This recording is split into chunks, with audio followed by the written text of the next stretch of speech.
अन्नू जी। क्या जी? जाइएगा तो अपने पति देव जी से एक फरमाइश करिएगा। क्या?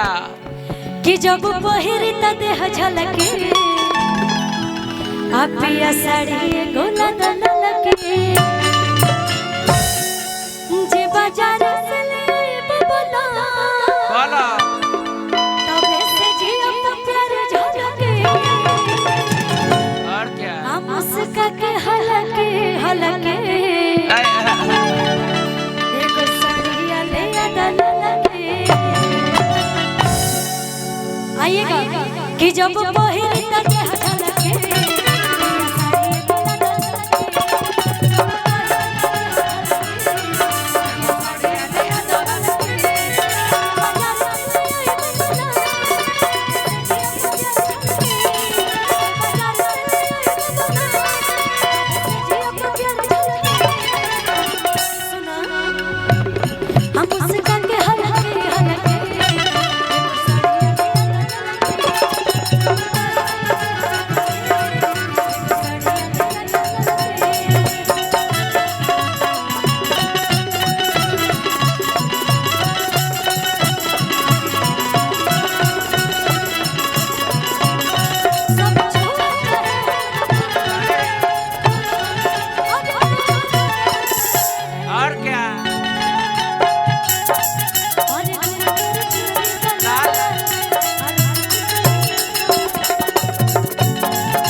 और एक गाना मैं स्पेशली गाना चाहती हूँ रमेश बाबा जी के लिए।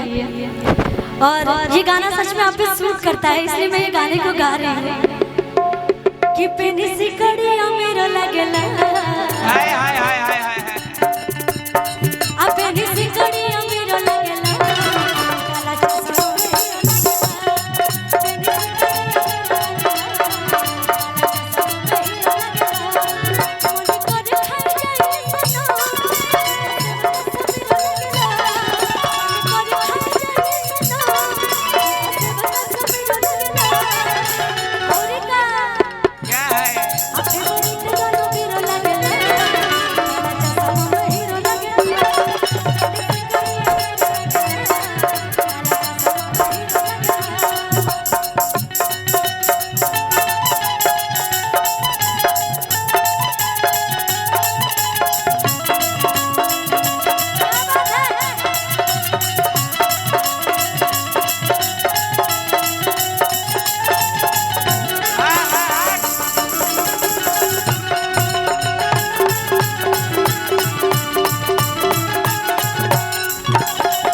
कैसे कहती है?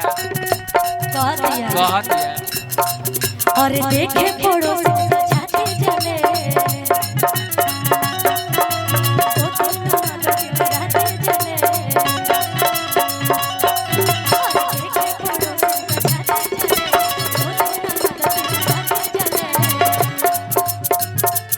आज बाजार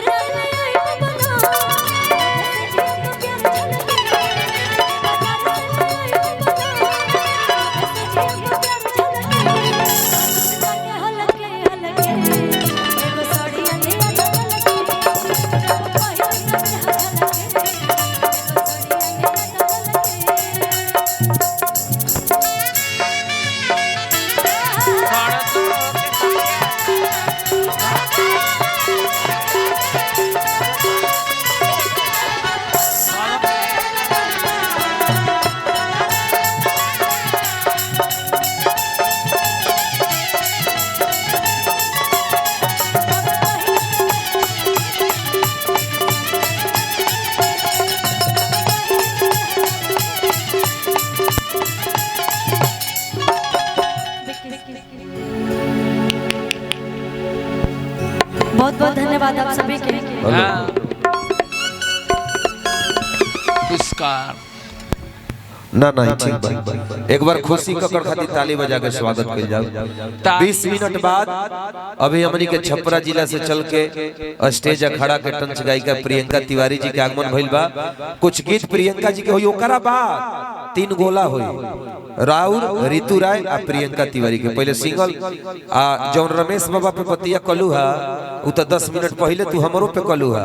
यही से जमाना ऐसन बा कैसा कि जेकर सूरत नहीं खेऊ सिंगार का करी, आ जेकर भिरी दिले नहीं खेऊ प्यार का करी। अरे पगली हम जानत तनी आजकल के दिल मार्केट में खिलौना नहीं बेचाता, अब हमनी के गरीब आसी के भिरी माले नहीं खेऊ बाजार का करी। लेकिन मैं ये इसलिए उनको नहीं बोली हूँ, मैं सिकड़ी देखी हूँ तब बोली, और ये स्पेशली जिसके गले में सिकड़ी है उसी के लिए। तू तो कलू है कि केवल तू ही बिजोड़ लगेला। अरे आजकल के लड़की प्यार करेली से ना बरियारी प्यार करावेली स, प्यार के फूल दिल में खिलावेली स, लइकन के गली में बोला के झूठे कोढ़नी डोलावेली स। दादा हम जान गइल बनी आज के प्यार बड़ा कातिल होला, प्यार में 2-4 महीना बाद तिहाड़ जेल धरावेली स। आई हो रजो आज के मोहब्बत जौन बा, हालांकि आप बहुत प्यारी कलाकार हैं, एक बार खुशी के लिए पुनः ताली बजा दीजिए।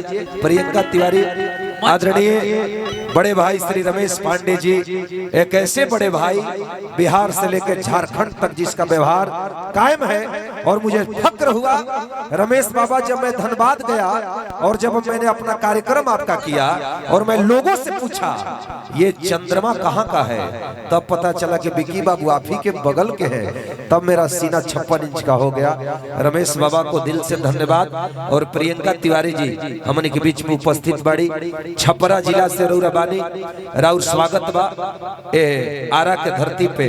हम चाहब जे हमनी के कोतनो बड़ कलाकार हो जा, प्रियंका डंका के चोट पे ही बात कहिला कि कलाकार का भगवान साक्षात जनता। मेरे बड़े भाई नौजवान, आपसे बड़ा मैं किसी का महत्व नहीं देता हूँ। आप लोग यही से तहनी लोग खातिर एगो बात कहिला कि कोरा कागज पे हम एगो चांद बनोले बानी, हम धरती के समान बनोले बानी, हम जानत तनी रौरा सबे हमारे ही हमरे रहो। यही से राजा जी तहरा के अपन भगवान बनोले बानी। एगो चाह बस कि बस प्रियंका तिवारी खातिर प्रियंका की ही मत लागे कि ऋतु राय, गोलू राजा आ खुशी ककड़ खातिर जोरदार ताली बाजल बा। एक बार प्रियंका तिवारी खातिर भी जोरदार ताली बजा के स्वागत कइल जाओ। और अब भाई यहाँ के कार्यक्रम देखल जाओ। यूट्यूबर भाई फोकस तो समय हमरा भेरी कम बा, रौरा गाई आ ओकरा बाद 3 गोला होई। हां 4 गोला होई, हमरा कहे छोड़ दो तनी महाराज। हेलो हेलो हेलो दूसरा वाला